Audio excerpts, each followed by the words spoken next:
My leadership journey found me skinning my knee a lot, going through a lot of adversity, particularly as a young adult, but finding that there's grace in that, there's mercy in that, and there are learning opportunities all throughout that journey.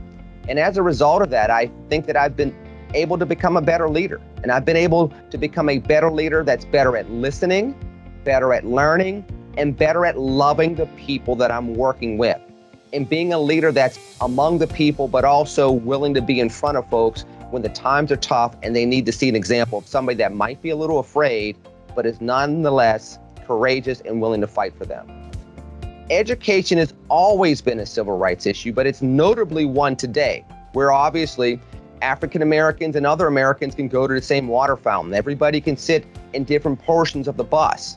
But when it comes to education, we still have the legacy of racism, the legacy of redlining, the legacy of segregation. And in fact, many school districts are resegregating.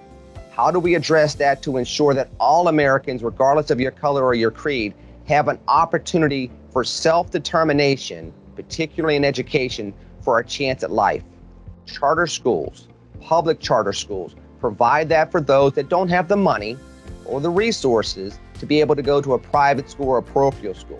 It's that self-determination, that school choice in the public school system in Pennsylvania and throughout the country that allows kids that would otherwise not have the opportunity to see the breadth of opportunities throughout the world, to be able to have a chance to say, I can be a doctor, I can be a lawyer, I can live in California if I come from Philadelphia, I can live in Europe or Asia, and I can be a contributor to the global economy. Charter schools help that. In addition to good school districts and good other avenues of school choice, public charter schools can provide that pathway to success that many, many kids have not been able to find without it. If I could leave a legacy for the next generation of Black leaders, it would be courage under fire.